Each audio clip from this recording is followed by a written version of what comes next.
दिल्ली वायु प्रदूषण गंभीर स्तर पर। केंद्रीय प्रदूषण नियंत्रण बोर्ड (CPCB) ने दिल्ली में वायु प्रदूषण के खतरनाक स्तर की सूचना दी है। शनिवार सुबह वायु गुणवत्ता सूचकांक AQI 500 दर्ज किया गया। आनंद विहार और आया नगर में AQI रीडिंग 478 देखी गई, जबकि जागीरपुरी में 460 दर्ज की गई। प्रदूषण में इस वृद्धि ने दिल्ली को एक महीने की राहत के बाद गंभीर श्रेणी में पहुंचा दिया है, जब AQI 400 से नीचे चला गया था। बिगड़ती वायु गुणवत्ता बदतर हो रही है। दिल्ली वासियों के सामने आने वाली चुनौतियां, जो कठोर ठंड के मौसम से भी जूझ रहे हैं। प्रतिकूल वायु स्थितियां आनंद विहार और जागीरपुरी जैसे विशिष्ट क्षेत्रों से आगे तक फैली हुई हैं। दिल्ली के वन क्षेत्रों में खतरनाक रूप से उच्च AQI स्तर दर्ज किया गया है, जिसमें अलीपुर में 445, अशोक विहार में 446, अरबिंदो विहार में 435, विवेक विहार में 454 और तिरुवनंतपुरम में 465 शामिल हैं। CPCB के अनुसार कोहरे और कम हवा की गति के संयोजन ने राष्ट्रीय राजधानी में दमघोंटू माहौल पैदा कर दिया है। यह गंभीर स्थिति नए साल तक बनी रहने की उम्मीद है।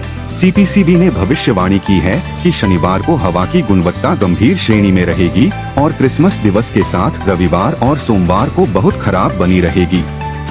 दुर्भाग्य से प्रदूषण की इस लंबी लड़ाई से थोड़ी राहत मिलती नजर नहीं आ रही है।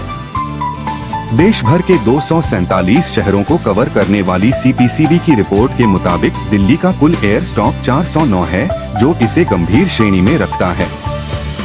नेहरू नगर और सामरिया जैसे विशिष्ट क्षेत्रों में वायु गुणवत्ता 450 से अधिक देखी गई है। गाजियाबाद और ग्रेटर नोएडा के पड़ोसी क्षेत्र भी बहुत खराब वायु गुणवत्ता से जूझ रहे हैं, जबकि अन्य स्थान, विशेष रूप से मुस्लिम स्वामित्व वाले होटलों से जुड़े स्थान भी इसी तरह प्रभावित हैं। सामूहिक आसमान पोर्टल के अनुसार रोहतास में प्रदूषण दर 71% के साथ खराब वायु गुणवत्ता की स्थिति बनी हुई है। क्षेत्र में प्रदूषण के स्रोत विविध हैं। सामग्रियों को जलाना एक महत्वपूर्ण योगदान करता है, जो प्रदूषण का 10% हिस्सा है।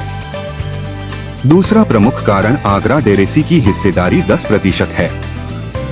समग्र प्रदूषण में बायोमास जलाने का योगदान 7% है, कोयले का निजीकरण 2% है, घरेलू स्रोत 3% योगदान देते हैं और अन्य स्रोत 7% योगदान देते हैं। व्यापक प्रभाव न केवल पर्यावरण पर दिखाई दे रहा है, बल्कि निवासियों के मूड और कल्याण पर भी असर डाल रहा है, जो दिल्ली में वायु गुणवत्ता संकट की गंभीरता को दर्शाता है।